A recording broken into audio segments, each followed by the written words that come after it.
having the debate show. So there are some differences with respect to like what we had done earlier. Because today it is very important that because it is a debate, you should be listening to your co-speakers. Also, obviously, you will be having your own turn to express your views. And when it is your turn, you can express. And when it is your turn, you can express your views, whether you're for the topic or you're against the topic. And with that, what you have to do is you have to listen carefully what the other speakers have said already. So after that, you will be also getting a chance. When it is your turn, obviously you can be speaking like, okay, I agree with Rania ma'am, or I agree with Sharda ma'am, or I'm against what Sharda ma'am has said. Whatever are your views regarding the topic, and you can also question when a particular speaker finishes speaking. So you can also.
Yes, ma'am, please.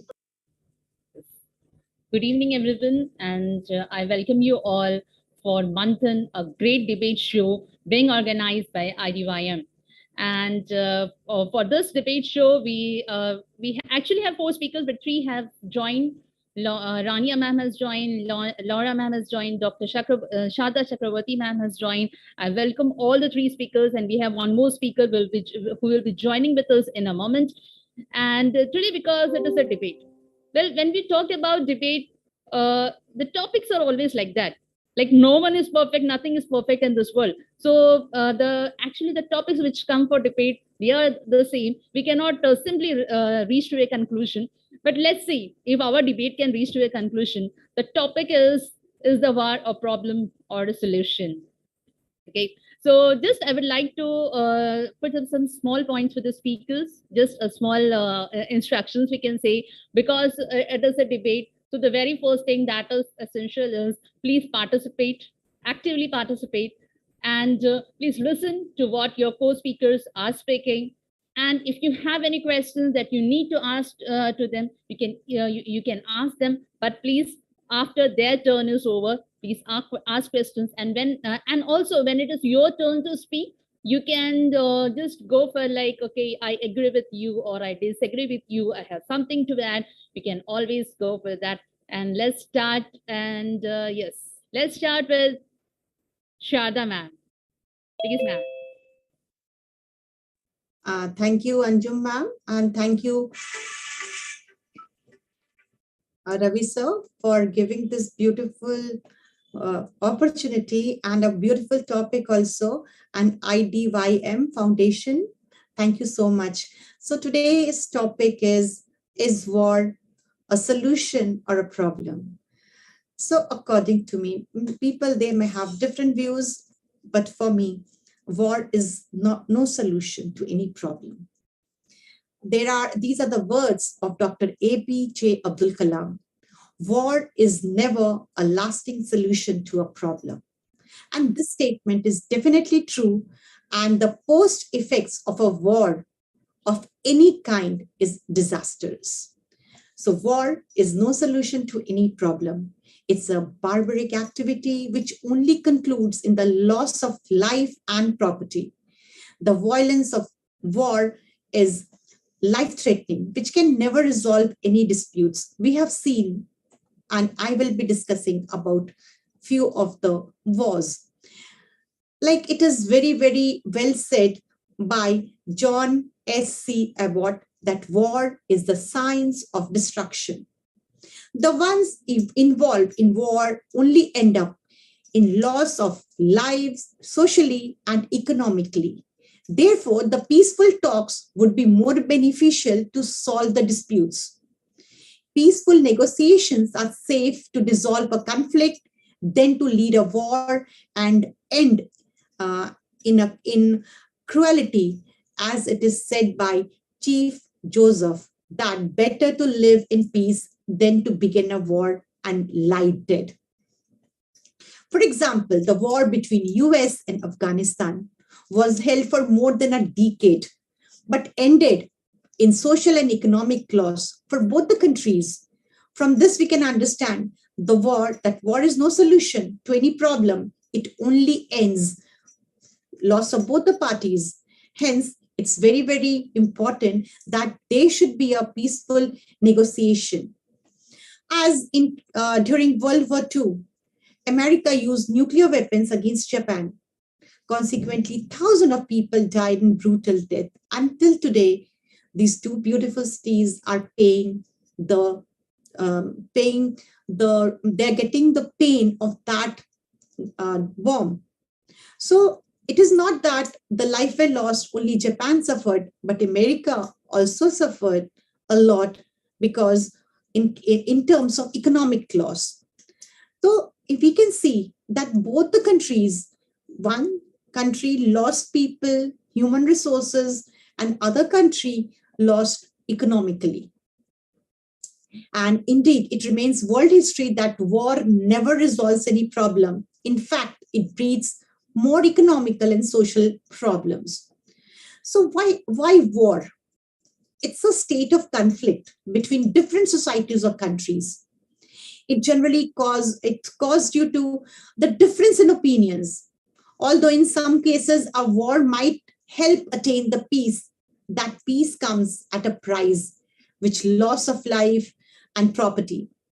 And World War I and II have already caused huge irrecoverable damages. War is not the only way to bring the peace. There are many alternative ways.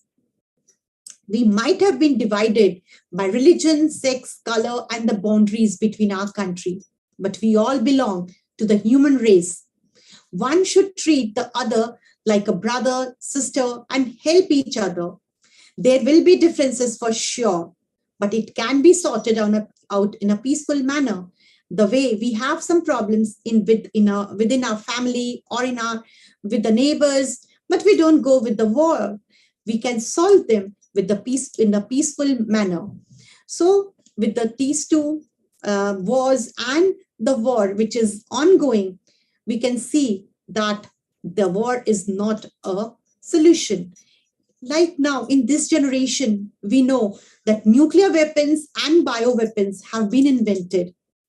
And another war, like First World War One, World War Two, and if the World War Three, if it leads, so what will happen? Maybe there will be some countries which will have, they will be demolished because of this bioweapons or nuclear weapons.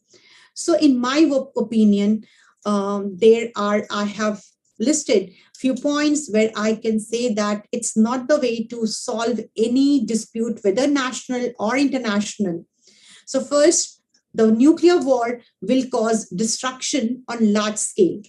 For example, as just suggested, like just now I have discussed about the World War One and World War Two, and along with that, the American war with Afghanistan, or the Hiroshima and Nagasaki bomb destruction, all those. So these nuclear war will cause destruction on large scale.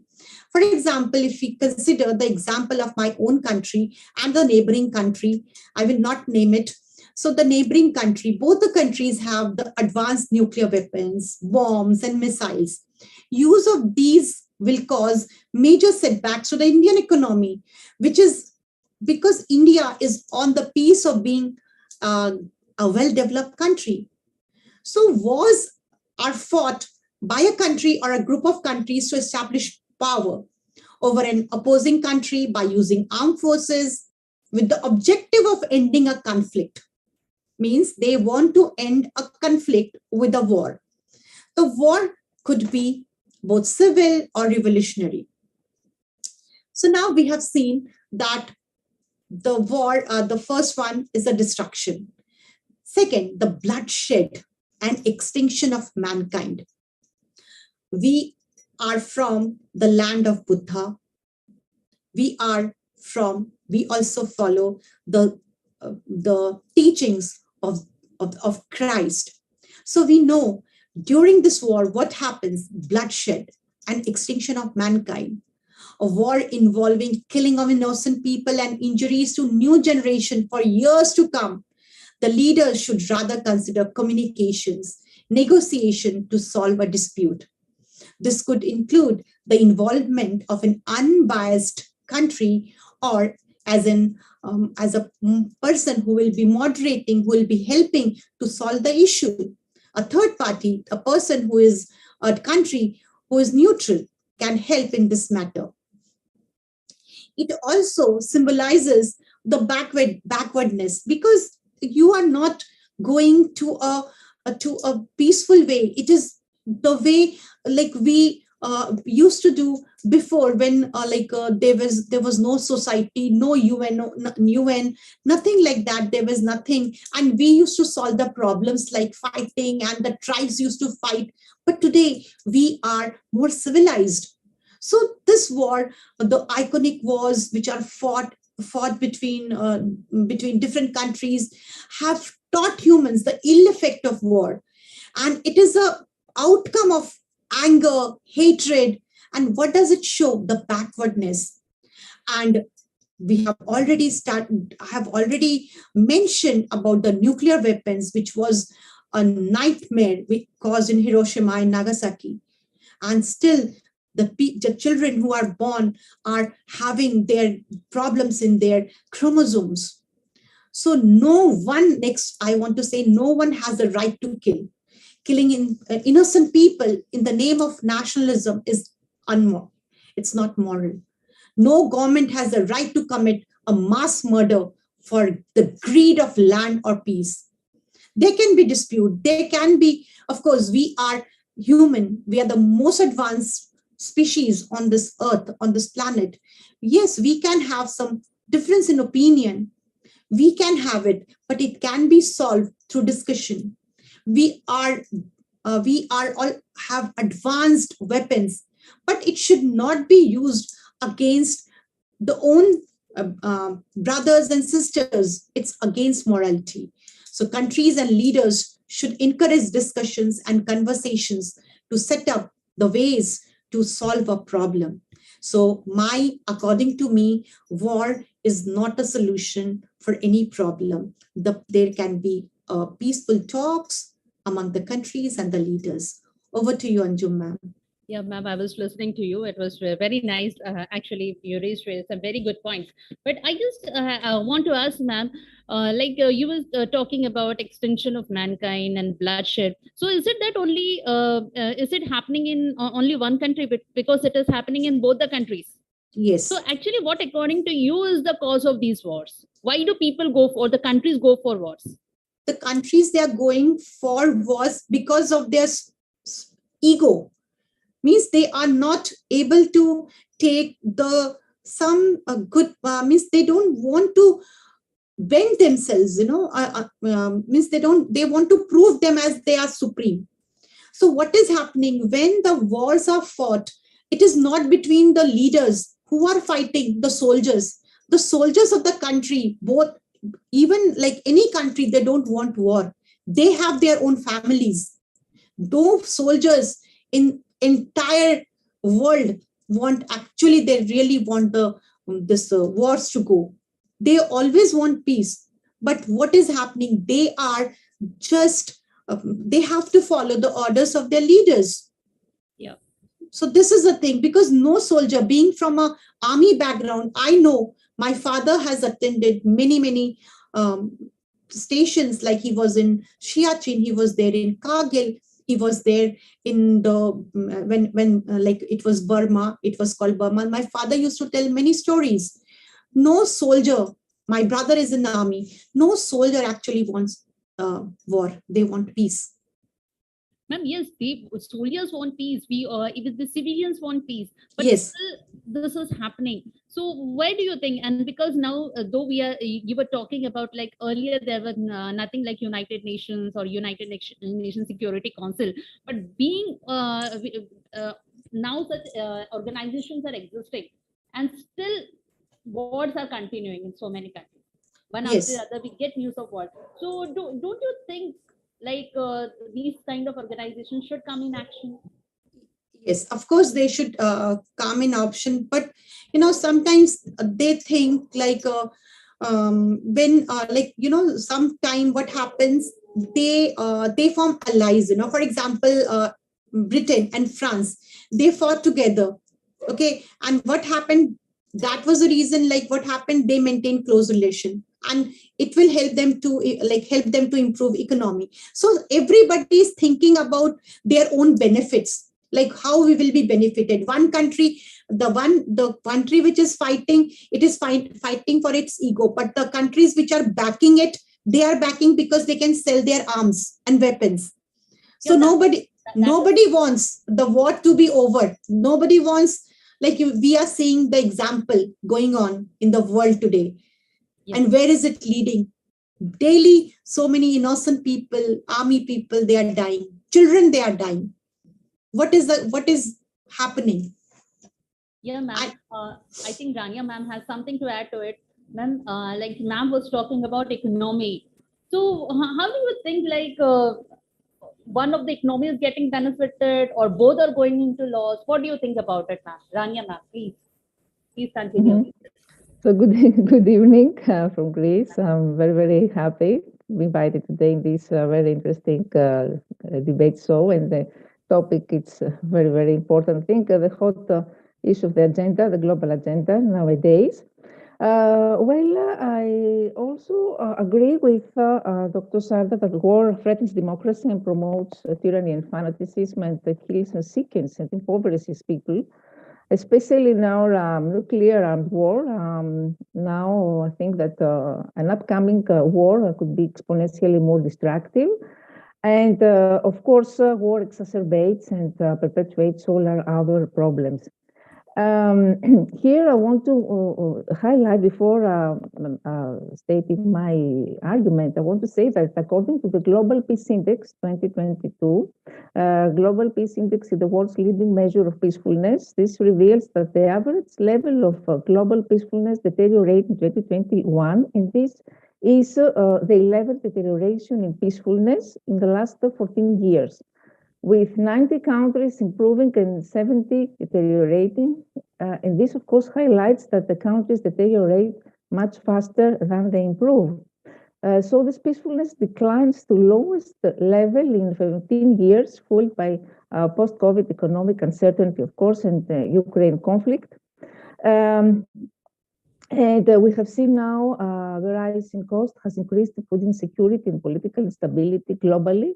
How deaths from external conflict recorded a sharp deterioration driven by the Russian invasion of Ukraine, and worldwide the political terror scale, political insecurity, and neighboring country relationships and refugees. All these situations reached their worst score since the start, since the inception of the Global Peace Index. I would like to say, you mentioned about the cause, about the economic interest. Yes, of course, wars are usually man-made, and of course, socioeconomic factors, geopolitical interest, and capital are usually the main causes. World economy and world politics have entered a new stage. Which is the new stage? It's the period, the victory of, I think that the capitalism that opened up with the restoration of capitalism in Eastern Europe, for instance, and this reached pitch with the dissolution of Russia is over. So imperialism seeks to save now the capitalist order through war. Every war by a capitalist state existed for the interest of capital itself, serving its bigger economy agenda. And the biggest agenda is to sustain petrodollar domination. So we talk about a big crisis. What is this crisis now? The crisis of what we call capitalist nation-state system. And this crisis gives rise to imperialism. Imperialism strives now to overcome this geostrategic interest of every capitalist nation-state system, and the inevitable outcome is the global war. So I believe that the world now is on the brink of a terrible war, of a catastrophic global conflict. The wars in Ukraine and Syria have drawn NATO and Russia closer to a full-scale confrontation. Political leaders and military planners are approaching this, the conclusion that a war between major powers is not a remote possibility, but it's highly probable, perhaps it's inevitable. Now NATO is engaged in a massive rearmament program in preparation for war with Russia. USA objective is to reduce China and Russia to the status of semi-colonial client states to control and rule the world, is my opinion. We have a systematic build-up of American and allied military power is underway in the Indo-Pacific against China. We have seen how Russia has been confronted with NATO deployments in Eastern Europe, and USA pledges of military support to the ultra-national regimes in the Ukraine. On the other hand, we have British imperialism sees in the USA decline as an opportunity to expand the significant global operations of the banks and finance houses based in the city of London. And we have also France. France is trying to regain its grip over its former colonial dominions in North and West Africa. Apart from this, we know that we have two major powers here in the present world, America and Russia. So they have a wide range of high-tech armaments ready to unleash war at any moment. And both the countries, I think they have been working to expand the respective economic and political influence across the globe. They both are aware of the deadly consequences of weapons. I think that in here we can say that contradictory to the notion of maintaining peace by peace, it is the war of preparedness for war that is maintaining actually the peace in present. I want here to disagree with Dr. Sarden one point, that many times war is something that is inevitable. In some circumstances, it's necessary and it's preferable to what we call an unjust peace. If you say, you look back, you can see that the war was many times an essential block for peace and stability. Ancient thinkers from ancient Greece, Rome, and China regarded the military as essential for the maintenance of international order. In China, they said, in peace, prepare for war, in war, prepare for peace. And Aristotle, here in ancient Greece, said that we make war that we may live in peace. What happens here right now with the war between Russia and Ukraine? I want to say that it's oversimplistic to blame one country over another, or to say that one political leader is bad, another one is good. If we try to understand why Russia, for instance, decided to issue a declaration of war, we have to understand the decades-long politics of this region, why it matters to Russia as well as to USA. We need to understand always the driving forces behind the current crisis and what must be done to stop the possible dangers, of course, of the Third World War. I mean, we should always be very well informed about the current situation and the historical context, because many things are left out or hidden by the media. So I think that we only have in our minds fractions of history, don't have the whole picture. So we cannot judge what happens. For instance, if we see the Russian action in the context of international politics and imperialism, of course, we can see the competition between the United States and Russia that occurs on many levels, from the military sphere to the social sphere. So I believe when we talk about this case now, because this is the hot issue here in Europe where I live, the role of NATO, this is the North Atlantic Treaty Organization, it's a security alliance of 30 countries, has played a very important role. Is a catalyst for this war, because the role of NATO has played since the end of the Second World War. The Soviet Union and its expansion in the former Soviet republics has been the main cause that produced, as they think, the Russian reply. Because Russia was threatened but from all sides by the USA NATO forces.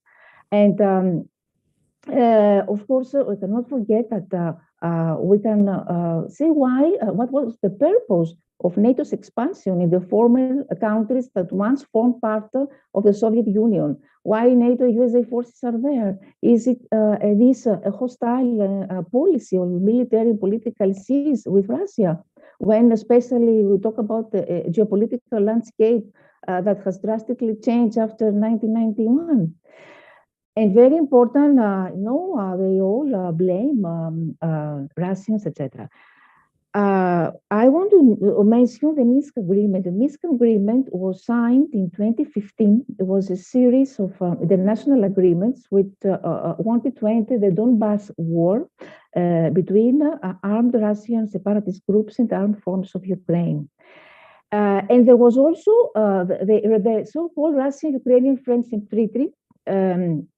This was an agreement between Russia and Ukraine, which was signed in 1997. And this agreement contained the principle of strategic partnership, of recognition of the inviolability of existing borders and respect for territorial integrity, mutual commitment, etc. So this treaty actually should prevent Ukraine and Russia from invading one another's country, etc. However, this treaty was many times violated.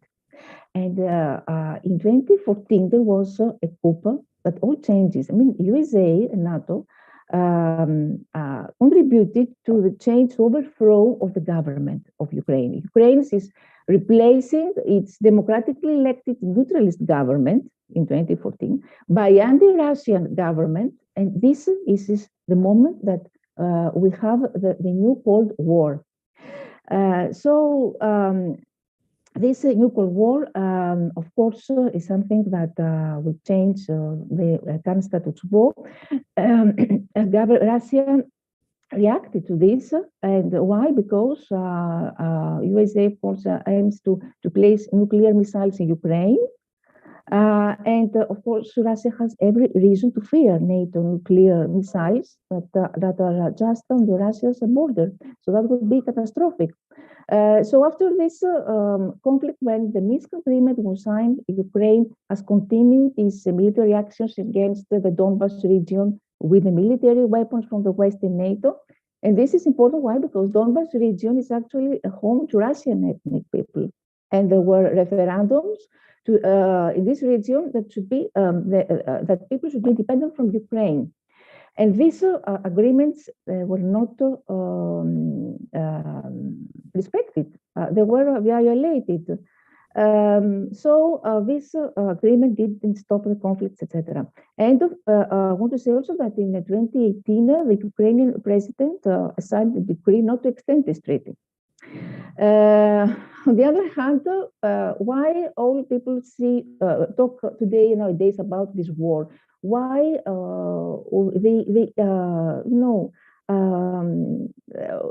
why people didn't mention about this terrible imperialism in Afghanistan, in Iraq, Libya, and Syria, and all these wars that have previously scarred all this geopolitical landscape.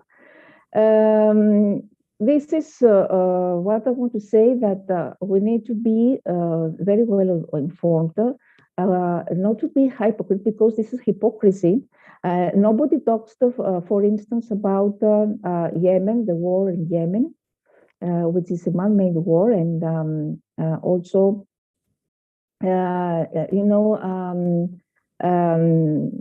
nobody talks about bombs withdrawn by Saudi Arabia there, or bombs in Somalia. Yemen is the poorest country in the Middle East, and it's in the midst of a massive humanitarian crisis that only continues to deteriorate.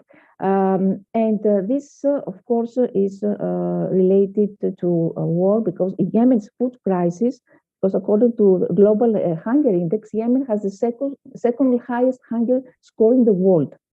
So this is a direct man-made result of the war. It is important to understand why conflicts may arise. Of course, institutions, geography, etc. Or in the case of Yemen, also apart from the war, is the poverty and the employment of young men, inequalities in income, of land, of resources. Often, all these reasons, combined with population pressures, with geographic characteristics and poor governance, are all key drivers of conflict. This I want to say that yes, of course, war is destructive, but there are also many circumstances that we need to take into consideration before judging, and we need to be more, I would say, we will have more sharp perception. Yeah, that was really good, ma'am. That was what actually I was something that I was trying to search. Because when the wars are being raised, it is not just because the countries are interested in it. It is somewhere because there is a problem, there is a conflict between two countries, and they are not able to reach to some amicable solution. They are not able to reach some solution through discussions or meetings. And when the other person is not at all ready to agree to it, it is then where the war rises. So you can't be just blaming one country, and especially because a particular country is our ally, or we are very close to that country or very attached with that country, so we should be supporting that country. It's simply wrong, because there are so many reasons, so many hidden reasons, as you were saying. And yes, Shadha, do you have anything to speak over it? Because wars, yes, it is a very like Rania ma'am was saying, it is not that we are interested, and we see only what the media is showing us. We never know Exactly. what exactly the reason was and what exactly the situation is in that country. And most of the time, was the media this does this just exaggerated, so we can't know what exactly that country is facing, whether the situation is so worse that we are being shown, or the situation is better, whatever it is. So Shada ma'am, please can you add something to it? Yes, of course. like Rania ma'am said, like the war is important sometime, isn't it? That was Yes, the it's yeah, inevitable yeah, sometimes. Yes. yeah. Means you wanted, yes, of course, In wars order and to make a huh, change of the current yeah, status quo, and sometimes we need a change of international world order. yes, Maybe. yeah. Thank you so much. Yes, but according to me, maybe like there are some many problems in the family, there are many problems in our where we are residing.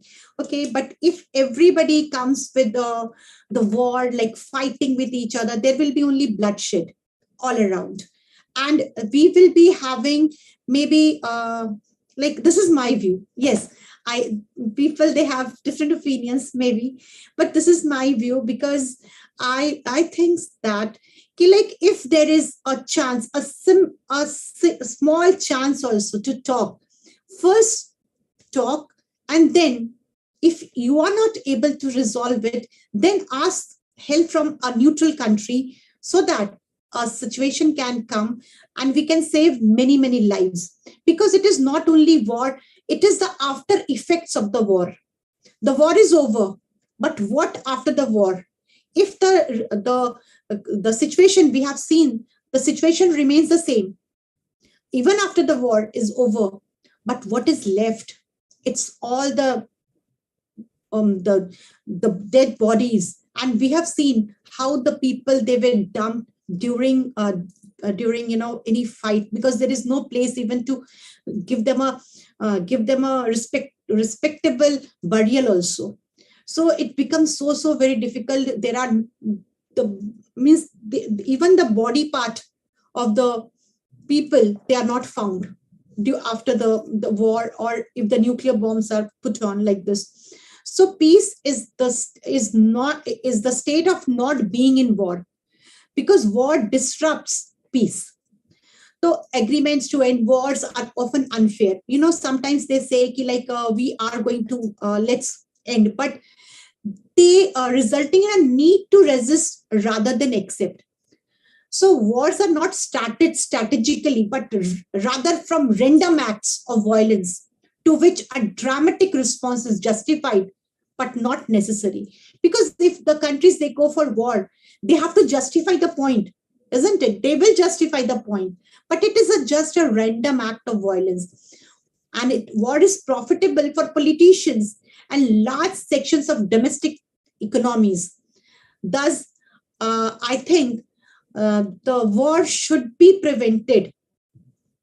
We have seen in our own country how the Ashoka, who had this um, desire to win the countries, the states around it, and make it, just make it his own part. But after the war of Kalinga, when he saw so many dead bodies around, women crying, children crying, and that was the time he thought he left the violence, and he became the ardent follower of Buddha. Yeah. So we have seen this case.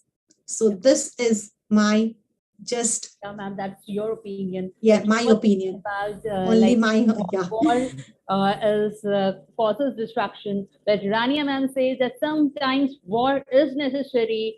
And so now let's also hear from Laura ma'am, and then we can have more discussion on it. Laura ma'am is waiting for so long, so let her speak, and then again we can put up some point. Okay, Laura ma'am, please take over the session, and we are waiting to hear from you. And you have already been listening to so much of the discussion that has already been done. So please go ahead. Greetings, and I wish to thank Dr. Sharda and Dr. Anya for their opinions. Yes, it is really important to hear about this topic, because war is affecting not only those who are close to it, like me, but also the entire world. And it is related to Sustainable Development Goal 16, which means to promote peaceful and inclusive societies for sustainable development, provide access to justice for all. But how can we have sustainable development in times of war. More than 6,000 people, civilian people, were killed in Ukraine since the war started. And for me, this subject is of special importance and significance, as I am from Romania, which borders Ukraine, where right now, as we speak, as we are debating the problem of war from our safe houses, people might be dying. People, innocent people, might be losing their lives this very moment. Children might be losing their parents, and their eyes full of tears might be looking at how easily the fragile thread of life can be cut. I remember when the war in Ukraine started on 24th February this year. And until that moment, for me, war was something that only belonged in books of history. I had never seen something like that so close to me, to my country. And I thought it only belonged to a time long gone, an era of greed and lack of care for human lives or for the environment. And at first I thought it was only a nightmare from which we would soon wake up, but the war kept going, and it was like, I felt like it was a hungry monster unable to stop. And people who lived closer to the border could hear the bombs exploding. I could hear military aircrafts flying above my city. And I realized how fragile peace is, and how a life lived in tranquility and safety can disappear overnight. In a short while, I saw with my own eyes the Ukrainian people fleeing from the war, crossing the border into Romania to seek refuge from the horrors happening in their country. I saw hundreds of people, men, women, and especially children, and they all had the same look in their eyes, a look of fear, despair, and sadness, because they had to leave everything behind. Their houses, their jobs, their schools, their friends, their whole lives. So everything for them was shattered. They couldn't, even if they go back right now, as Dr. Sharda said, what will they come back to? Only ruins. Students, for example, won't be able to join their classes, to see their friends again. Many of them might even be dead. Lives who were just beginning were stopped by the horrors of war. And there is this little Ukrainian girl who comes to the park where my daughter plays, and she wanted to play with the other children. It was heartbreaking because she didn't know the language. She couldn't connect with the others, and I could tell she was scared. She had definitely seen something. The terrors that she had witnessed are only in her soul, but we wanted to help her. And at one point, I asked some children to try to include her in their game with gestures, and it worked for a while. For a while, we gave this girl the illusion of safety, of a normal life. But the truth is that these people will have to rebuild everything that they lost. War means economic and social losses. It brings the destruction of vital infrastructure, and the damage done might be irreversible in many cases. The human lives which are lost, as I said, there are over 6,000 civilians, not counting the military, who lost their lives. These people could have done something good for society, could have made an impact. Maybe they were people like all of us. Maybe they were exceptional people. Maybe they were artists.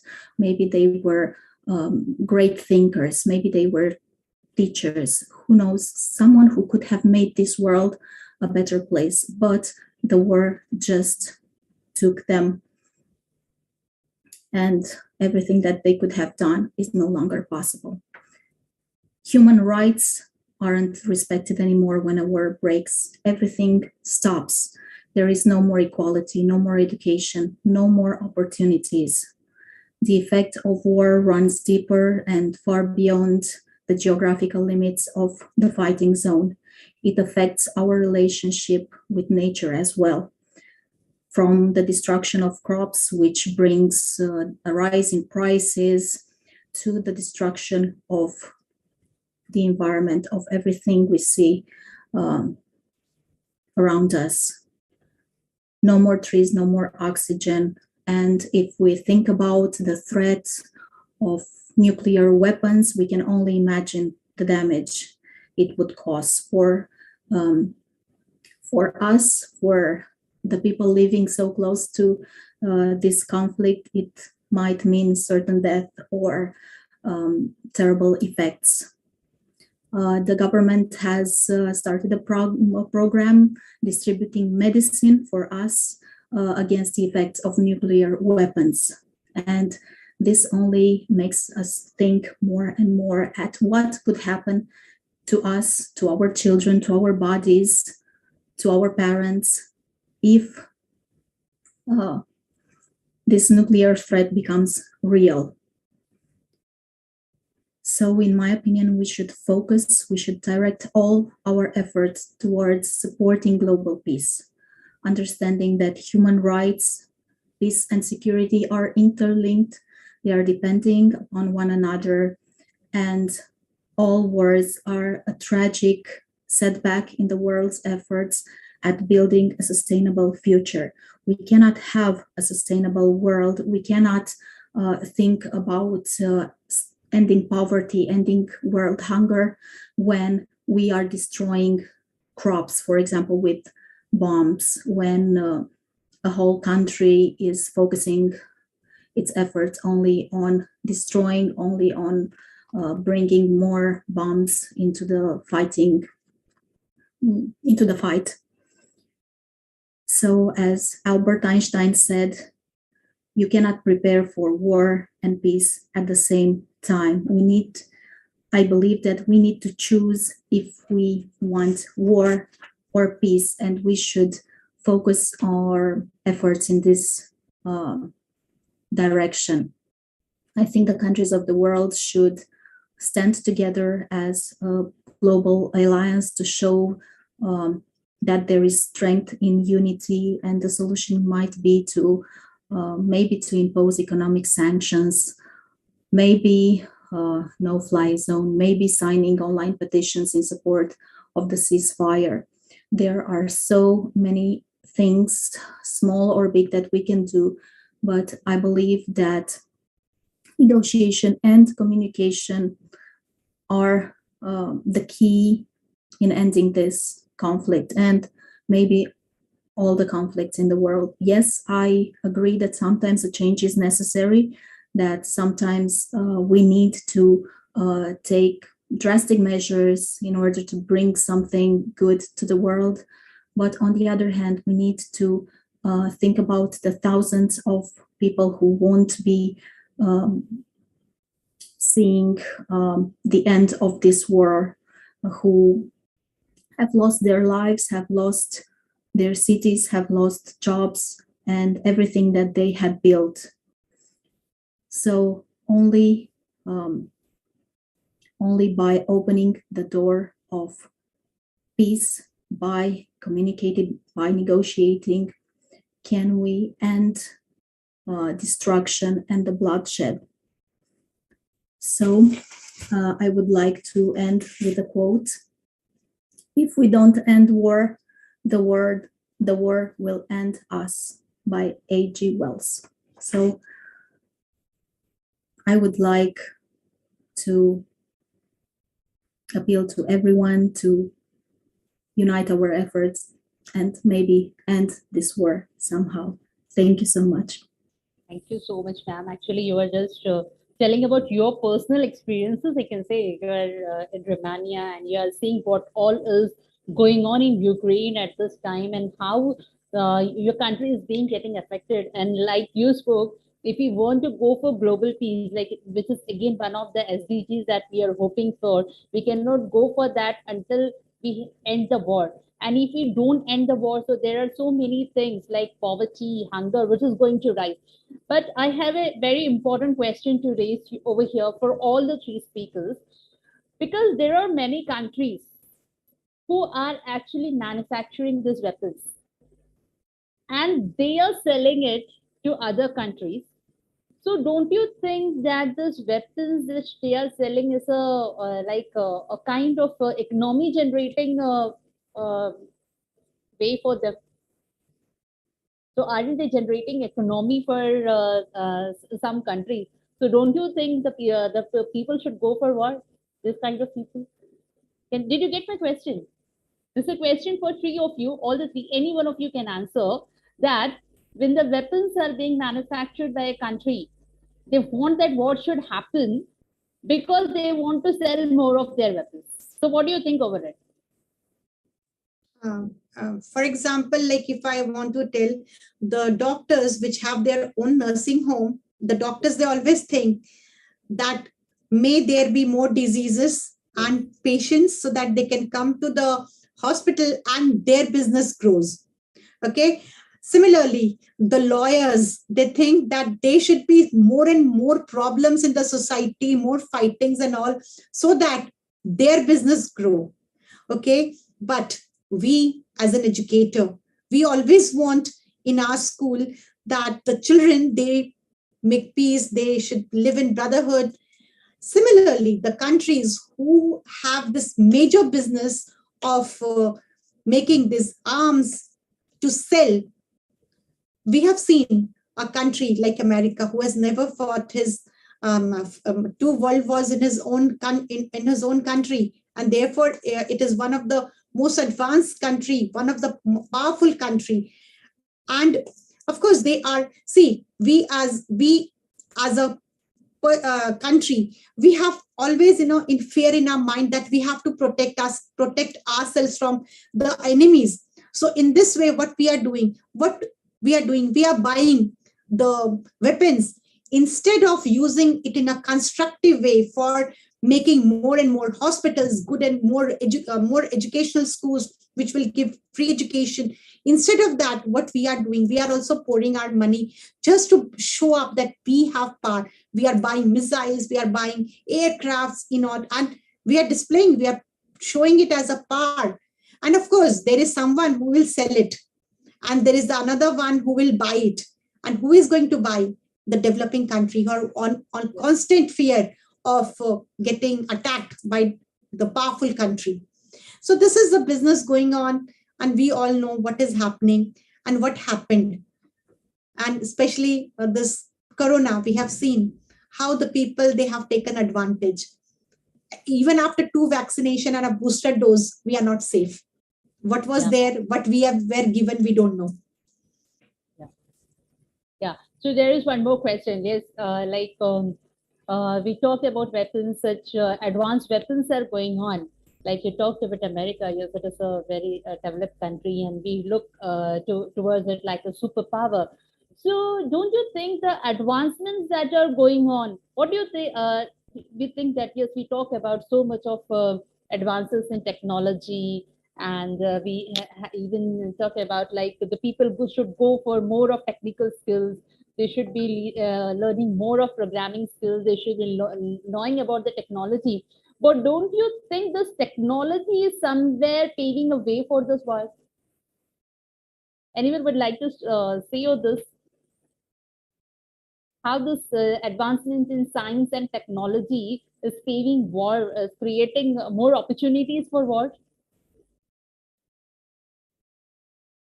Yes, Rania ma'am, please. Mhm. Yes, this is related today with artificial intelligence and other challenges that this poses.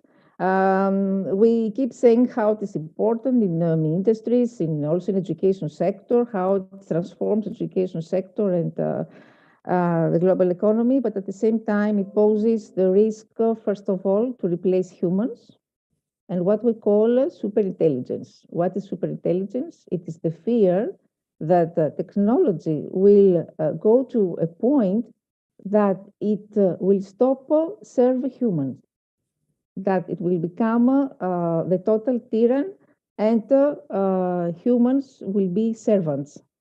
This is the fear of superintelligence. I think that we are not in this stage so far. I think that the human factor will always prevail. And this, of course, depends on us. And here I want to say that war is more readily solvable than many other human afflictions. I mean that war is not like an earthquake or a plague or a natural disaster. It's not a force beyond our control. War is entirely our creation, and technology also is our creation, the product of human choices and interests. So war could end tomorrow if a relatively small group of leaders around the world choose to end it. And of course, war represents a horrific moral crime, particularly when it's carried out by groups or nations that claim the legitimacy of states, because this war makes hypocrites of us and makes a mockery of human progress. We cannot claim to be civilized as long as war or even the threat of war persists. So I believe is that our technology is, of course, a wonderful tool nowadays in our hands, advanced technology, but it's only a tool. It will never replace human dignity and human life. Yeah, it will never replace human life, but actually, it is again somewhere the advancement of technology that the wars are getting more and more severe nowadays. Like Laura ma'am was talking about nuclear weapons and how they are fearing about the nuclear weapons. Laura ma'am, you were talking about so much about like how the war is affecting other countries too. So here, what I feel is when there is a war between two countries, so I just wanted to ask, is it the only two countries that are getting affected, or it is affecting other countries also, or it I is a believe, worldwide problem? What does it become? yes, I believe some conflicts can turn into worldwide problems. Um, in in Romania, for example, the prices have started growing at a very alarming rate because, and one of the causes is the conflict. And we are talking about economy. So the war sometimes is not limited to weapons, and the battlefield is also carried out in terms of economy. So, for example, will oil, gas. Yeah. These can be factors which can influence the stability of other countries as well. So wars are seldom limited to the borders of the respective countries. Yeah, thank you very much, ma'am, for the beautiful answer. And like we are educators, Sharda ma'am is an educator, and we all are again very knowledgeable persons. So I just want to ask, like we stress too much on developing different kinds of skills among the students, like programming skills, technical skills, so and soft skills, of course. So don't you think that if we want to avoid wars, so, isn't there a necessity to teach the students or train the students more on humanity skills? How can it help? Teaching them to be compassionate, to express gratitude, to be kind. How do you think can this be helpful? Okay, can I? Okay, Huh? can I speak? Yeah, yeah, ma'am. Sure, sure. Okay. This education is of crucial importance nowadays within all this framework that we have already described. Because first of all, education projects could be an effective way to promote sustainable development goals and what we call positive peace. Peace education is holistic because it embraces emotional, intellectual, social, physical growth of children. And it's meaningful, of course, when it is adopted to social and cultural context and the needs of a country. It aims at the total development of children. It builds defenses of peace in the minds of children, and it also develops a set of skills necessary for peaceful living and peace building. So I think that educators and policy makers need to incorporate peace education in all curricula and the development of teaching materials. Because this could be more meaningful and interesting. Studies have shown how schools can develop this way more humanistic approach. They can improve quality of teaching and learning. They can develop creativity, both in students and teachers, and they can promote noble ideas such as compassion, altruism, etc. What I'm doing as an educator, I'm the founder of many international humanitarian STEM projects that have already been implemented in Africa and Asia. The first one was about water awareness in Malawi. And we're talking about students who suffer from the disadvantages of negative peace. Of course, my projects cannot stop wars, but they can improve the standard quality of living. Through this project, we want to address the students who do not have school supplies at all, the students who were thirsty. We managed to obtain filtering sanitation equipment, and 6 wells were drilled to areas in Malawi. Students had to walk about 90 minutes to find clean water to drink. Another one was about gender-based violence in Nigeria. It's inspired by high rates of Nigeria there. So I try to combine challenging activities, STEM activities, with the gender-based violence awareness. And another one was about food awareness in India, where I tried to teach healthy combinations in case of food shortage. And this project inspired Indian teachers who went to slums and visited slums, educated and donated money, etc. So I think this education is very, very important. But everything starts from education. And at the same time, this is important when the COVID pandemic is already undermining sustainable development. And it's up to us as educators to bring peaceful meanings, peaceful messages into our lessons. Laura, ma'am, could you like to add something to this? What is Rania ma'am said? Would you like to add something to this?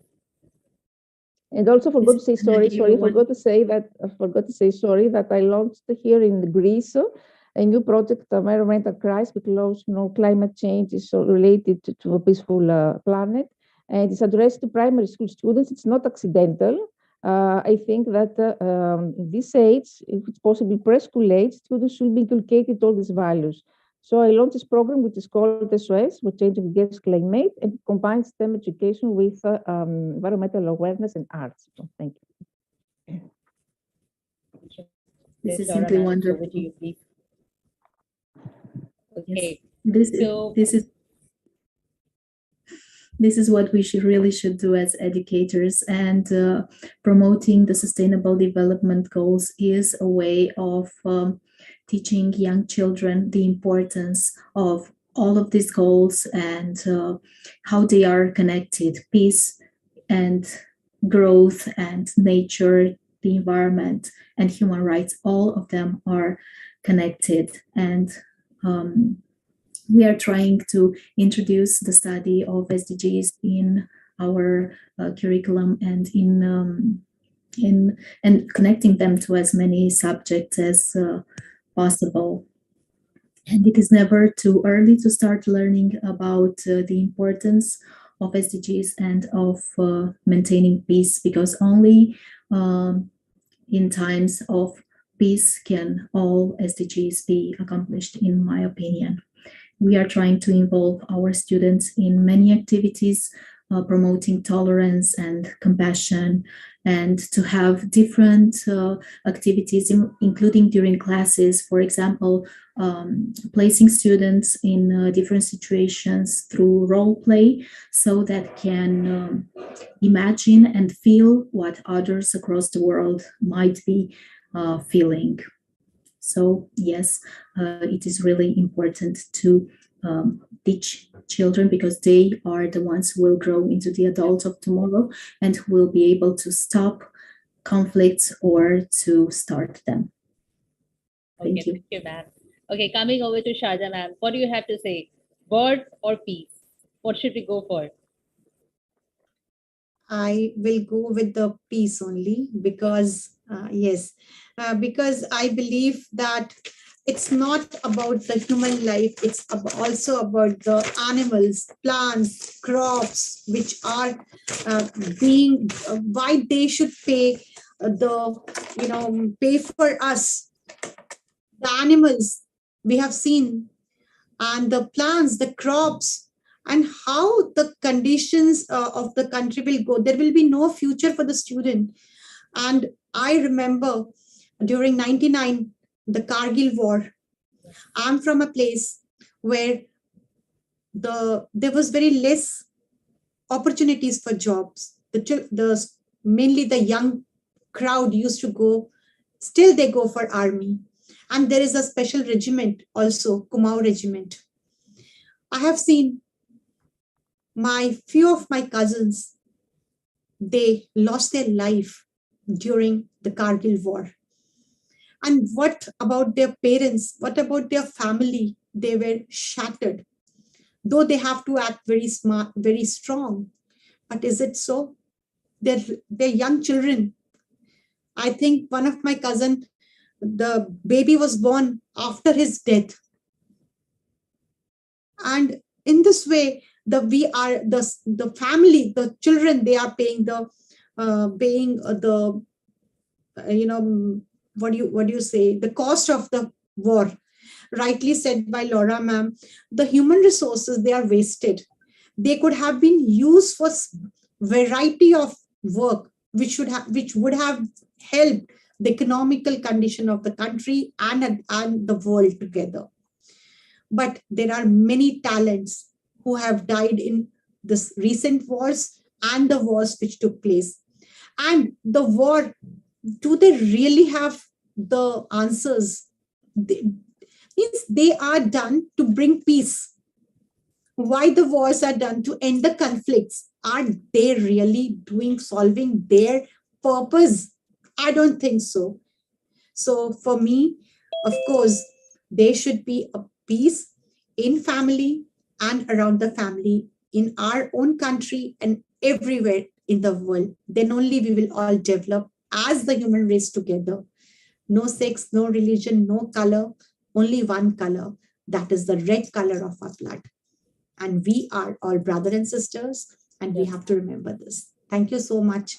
Because Sharda ma'am has experienced so much, and Laura ma'am, she's also experiencing the after effects of war, and because in her place, it is actually going on. But I think Irina ma'am has joined just now. Irina ma'am, please, are you able to hear us? Please, ma'am. We were waiting for you.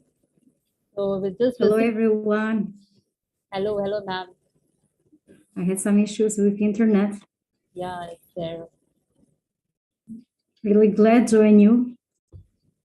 Yeah, ma'am, we missed that. Okay, if I can say something. Yeah, sure, ma'am. Sure, ma'am. Because as you know, our topic today is war or problem or a solution. So there is actually a lot of points that have come out, but we would like to listen to you, and after that we will conclude. Okay, ma'am. Please go ahead. Okay.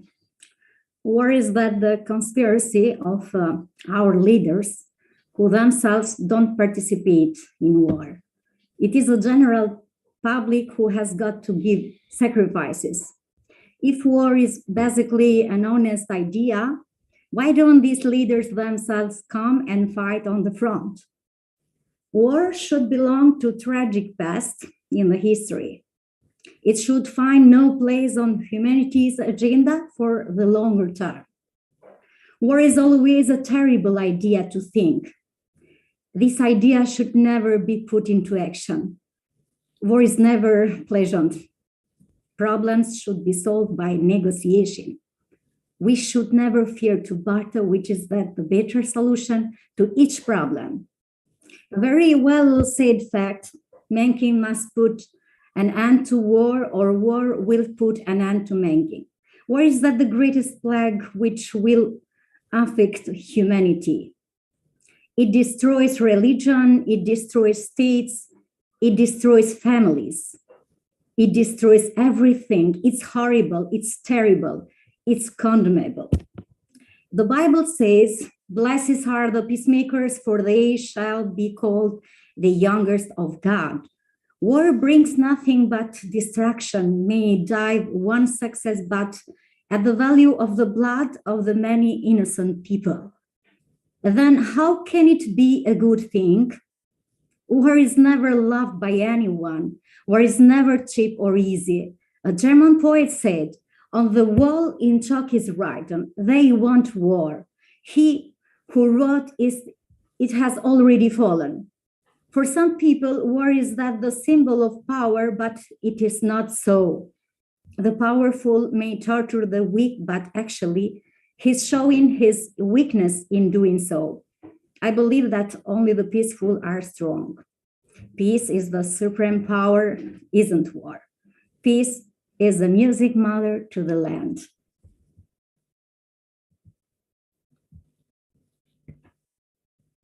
Ma'am, are you done with it? Yes, I think it's done for me. Beautiful topic. Yeah, it's a beautiful topic, and actually, if you would have joined earlier, we would have enjoyed both. And Bill, nearly I all want to of say something also, yes, yes, if it's please, please. I was possible. just about to ask. So what we can do on a personal level, on a governmental level. So the personal level, we need to look within us. I mean, peace starts with us. Ordinary citizens can make a difference. We can start, for instance, a constructive conversation with someone we disagree with. We can challenge what we call them and us thinking in ourselves and in others.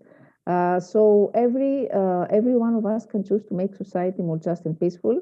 We can, very important, we need to accept and recognize that there is a perception of injustice from both sides. We need to be prepared to forgive and ask for forgiveness. This is an act of true courage, and it's not easy. We need to refrain from ideological politics and religions and prejudice. We not insist on being right and proving the other side is wrong. We need to use emotional intelligence for understanding the other side's feelings and giving them value. And the governmental level, I want to say that, for instance, according to the World Bank survey, 40% of those who join rebel groups do so because of lack of economic opportunities. So we need to share out wealth fairly. Relative poverty is just as important to be handled because more equal societies are marked by high levels of trust and low levels of violence. So we need economic fairness. And also, research shows that conflict happens in places where people can't trust the police or get access to justice. So governments everywhere need to stop for the abuse of their own people. Media need to stop to spread hate and to promote this them and us thinking. It's important also for us to build and integrate peace movement or to join such movements, short-term anti-war movements that have taken the place of more active and permanent peace movements. We need to control arms sales. We need to fix intergenerational relations because usually much conflict can be understood as a youth revolt against corrupt systems run by older men. The gender equality between women and men, and of course, tackle climate change because ecological stress from global warming is proven to exacerbate conflicts over resources such as land and water, particularly in East Africa. So, before concluding, I want to say I will conclude with a quote of Martin Luther, who said that I refuse to accept the view that mankind is so tragically bound to the starless midnight of racism and war that the bright daybreak of peace and brotherhood can never become a reality. He says that I believe that unarmed truth and unconditional love will have the final word. Thank you very much. So thank you very much, ma'am.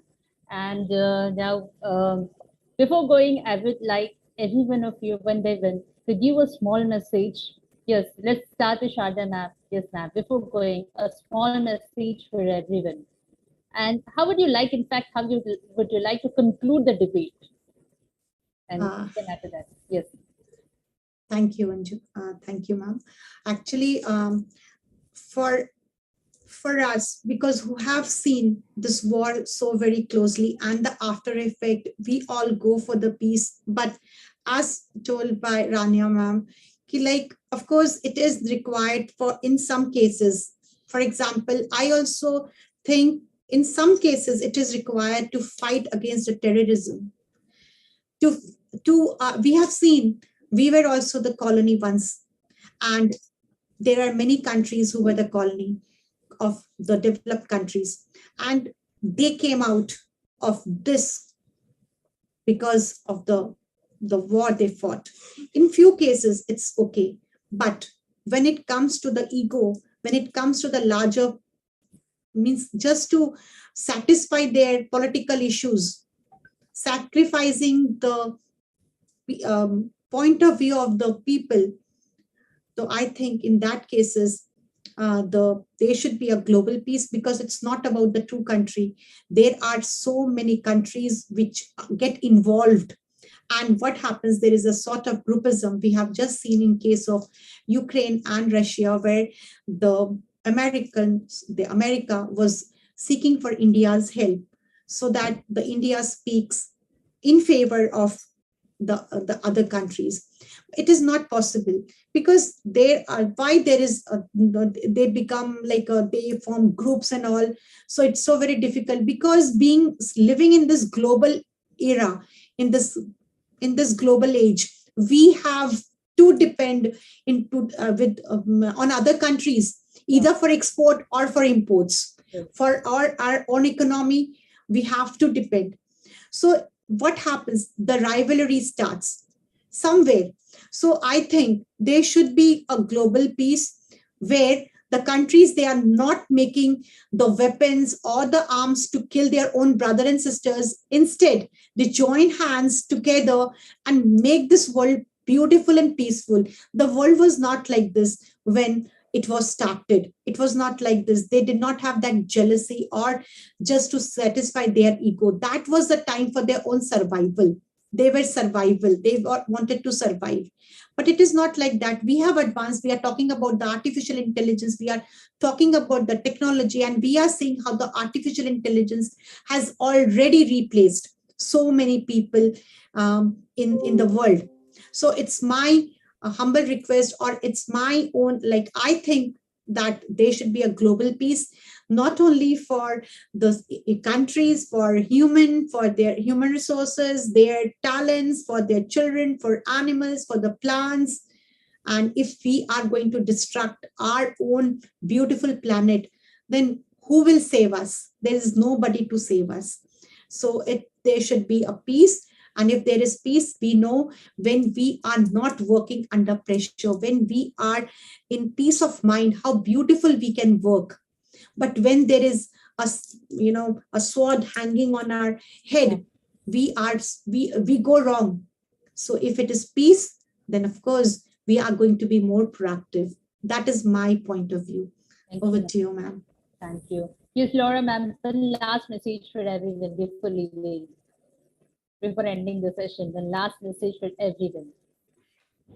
Yes, I have said before, without peace, our efforts at building a sustainable future are predestined to fail.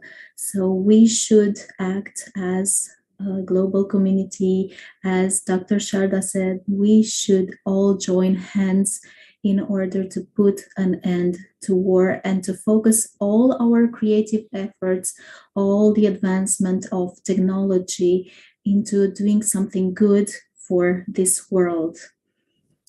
War does not answer war. War does not finish war. The only ending is peace, as Philippa Gregory said. So we should do everything in our power to try to solve the bigger problems of this world.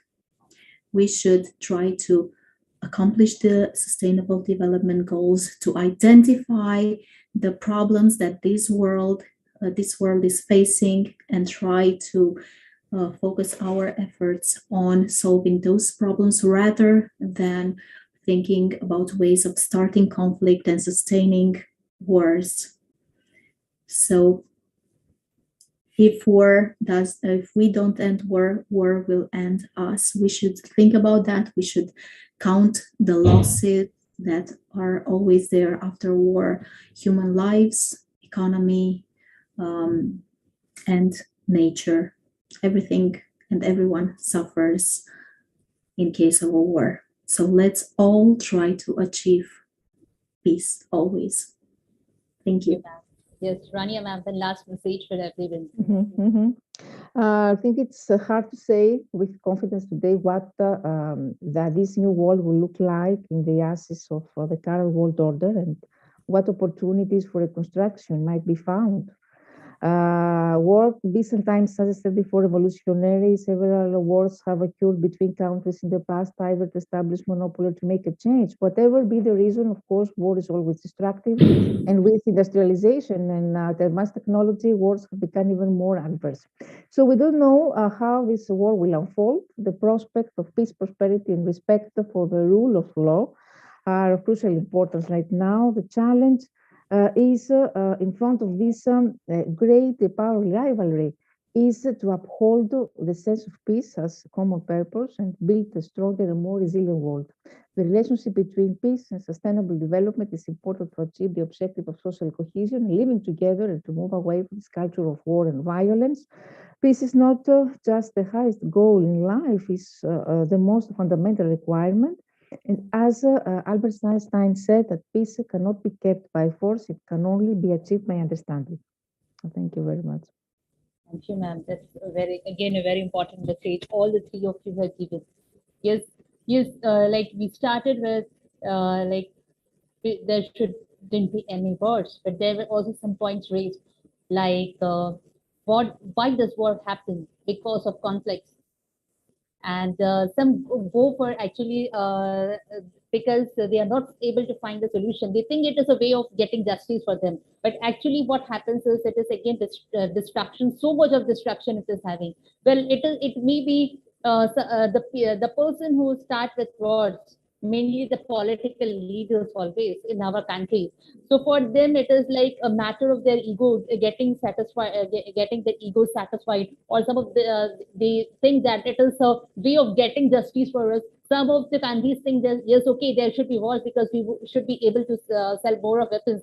So for such people, they think yes, war is a solution for them. But more than that, what we saw in the topic, we saw in our discussion is what is actually is the problem. We need to join hands to bring peace in the world so that we could be living better lives. And when there is a war between two countries, it is not only the two countries that are getting affected. In fact, the whole world is getting affected. And future generations, not only we, those who are living in this present world, even the future generations are getting affected.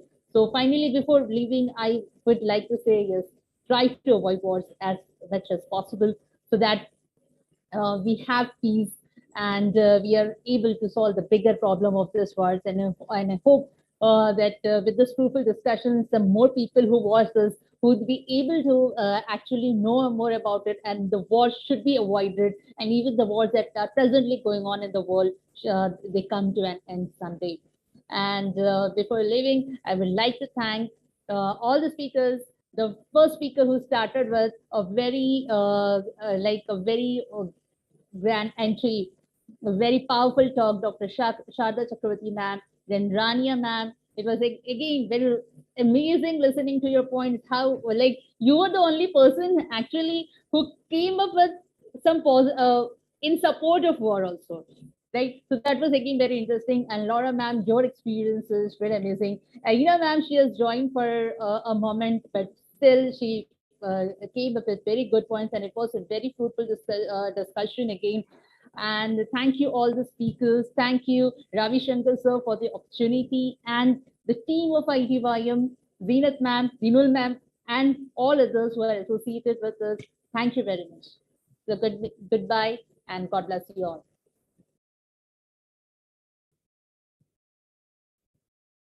Yeah.